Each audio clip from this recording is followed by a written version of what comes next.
Hello everyone, welcome to my channel. आज हम इस वीडियो में आयनाइजेशन पोटेंशियल, जिसे आयनाइजेशन एनर्जी भी कहा जाता है, डिटेल में डिस्कस करेंगे। इसका बेसिक कॉन्सेप्ट समझेंगे, साथ ही साथ कौन कौन से फैक्टर्स इसे अफेक्ट करते हैं डिटेल में डिस्कस करेंगे। पीरियोडिसिटी देखेंगे कि पीरियोडिक टेबल में एलिमेंट्स का आयनाइजेशन पोटेंशियल किस प्रकार घटता बढ़ता है। सो डिटेल में डिस्कस करेंगे इस टॉपिक को। बहुत इंपॉर्टेंट है इनऑर्गेनिक केमिस्ट्री से related BSc and MSc level के सेमेस्टर एग्जाम्स के लिए। सो स्टार्ट करते हैं इसके बेसिक कॉन्सेप्ट से। So what is ionisation potential? The ionization potential or energy of an element is defined as the minimum energy required to remove an electron from an isolated gaseous atom in its ground state to form an ion. It is expressed in electron volts. ठीक है। सो ionization potential बहुत ही simple सा definition है। किसी भी isolated gaseous atom से एक electron को रिमूव करने के लिए जो मिनिमम एनर्जी रिक्वायर्ड होता है उसी को ही आयनाइजेशन एनर्जी कहा जाता है। ठीक है। देखिए, किसी भी एटम के बीच में न्यूक्लियस होता है, इसमें जो है ये ऑर्बिटल्स होते हैं जिसमें इलेक्ट्रॉन प्रेजेंट होते हैं। ठीक है।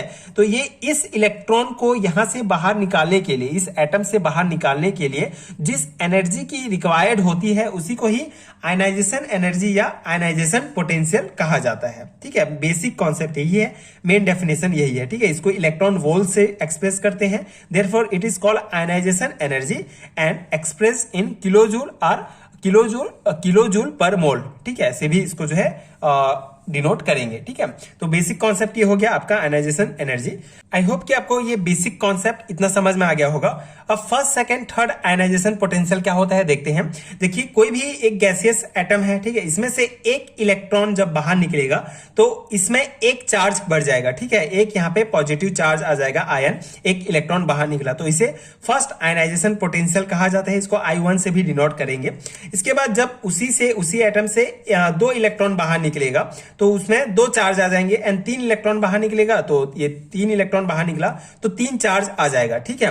बेसिकली यहाँ पे कॉन्सेप्ट क्या है, ये जो न्यूक्लियस है और ये जो ऑर्बिटल्स हैं, ठीक है, जब यहाँ इसमें पॉजिटिव चार्ज है, जब यहाँ से इलेक्ट्रॉन बाहर निकलेगा तो इसमें जो है चार्जेस आ जाएंगे। ठीक है। इसमें ज्यादा एक इलेक्ट्रॉन माइनस बाहर निकला तो इसका जो आवेश है, ठीक है, इसमें जो चार्ज है ये बढ़ जाएगा। ठीक है। ये जो न्यूक्लियस है इसका, तो उसी को यहाँ पे शो किया गया है कि एक इलेक्ट्रॉन बाहर निकला तो एक चार्ज आ जाएगा, एक आवेश आ जाएगा।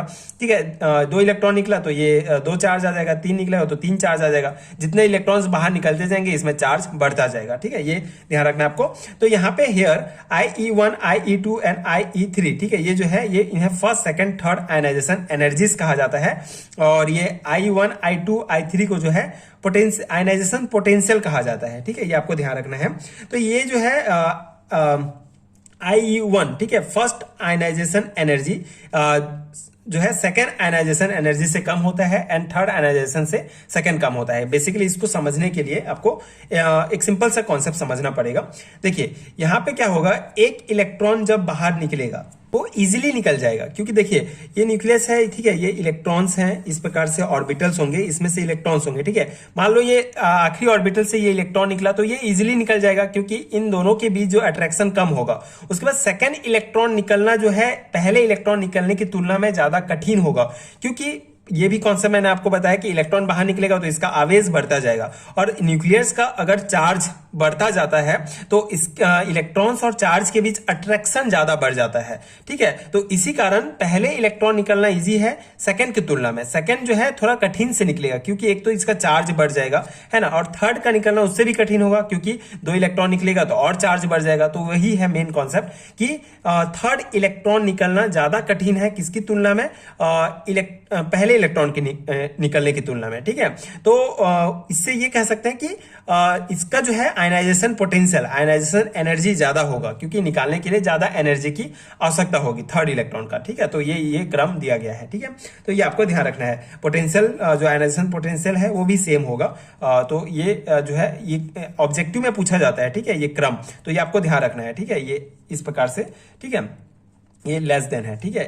IE1 less than IE2 less than IE3। तो ये आपको ध्यान रखना है, ठीक है। अब कौन कौन से फैक्टर्स इसको अफेक्ट करते हैं, इसको एक बार डिस्कस कर लेते हैं। ये भी बहुत इंपॉर्टेंट है, ठीक है, लॉन्ग टाइम क्वेश्चन में पूछा जाता है।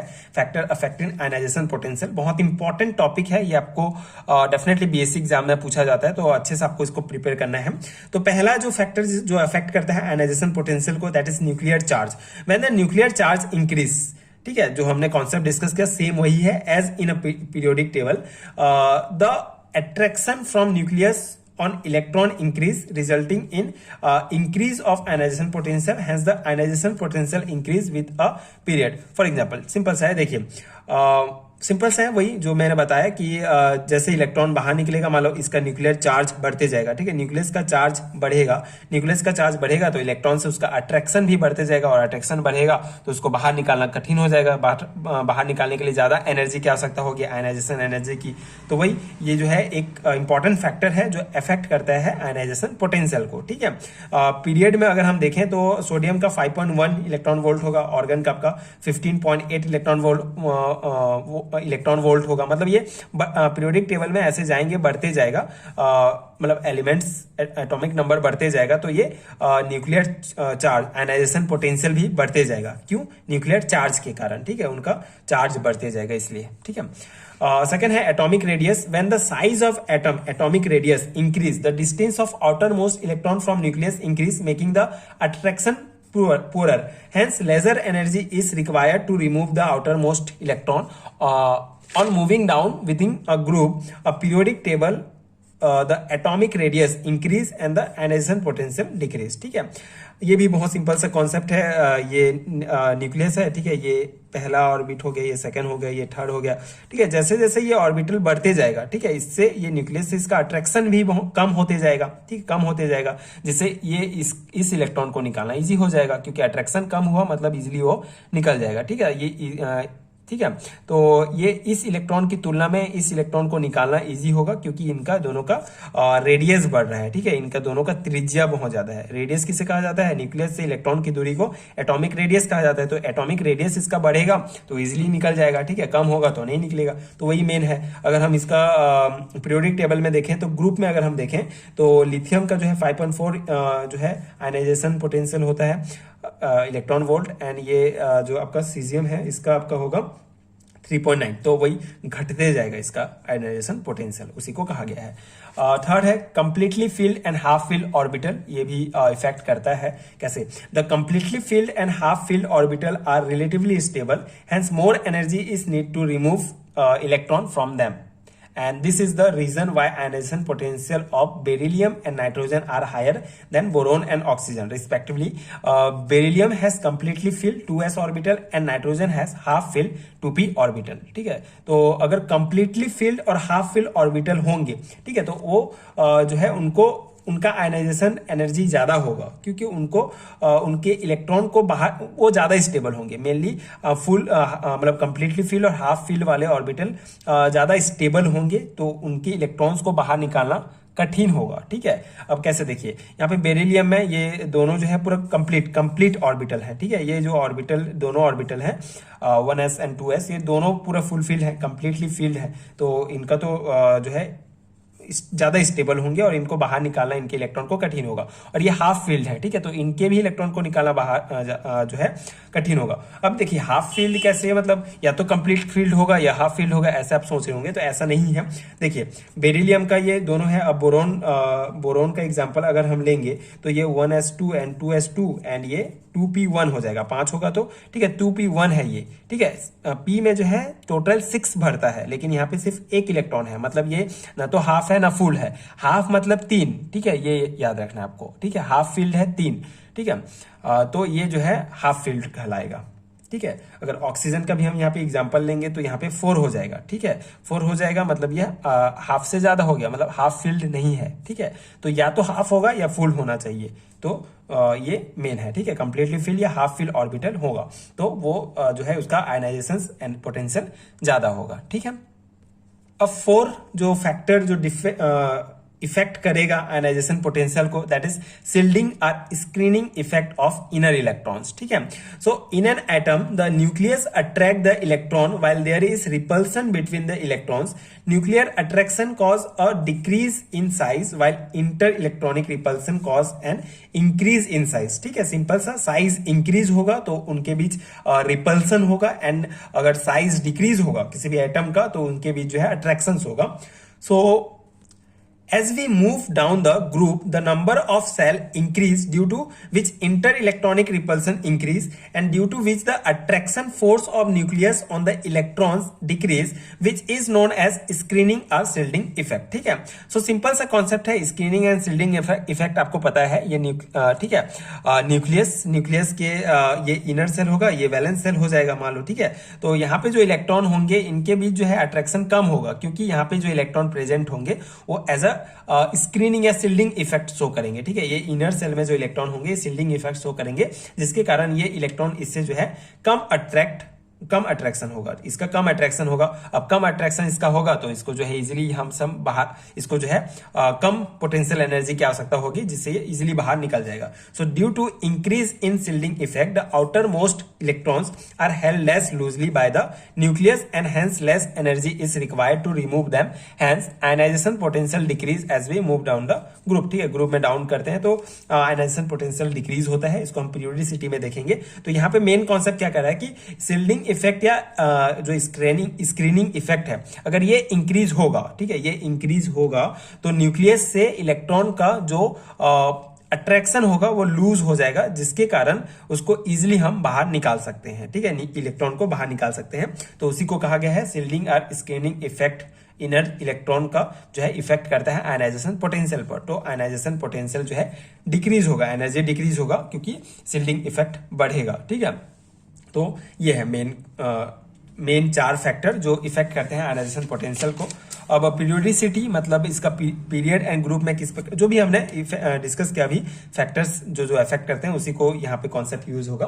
पीरियड में क्या है, ionisation potential increase on moving from left to right in period, ठीक है। पीरियोडिक टेबल में अगर लेफ्ट से राइट जाते हैं हम पीरियड में, ठीक है, आवर्त में हम देखते हैं तो in period on moving from left to right nuclear charge increase, ठीक है, न्यूक्लियर चार्ज जो है इंक्रीज होगा and the size of atom decrease, therefore removing of electron require more energy, ठीक है।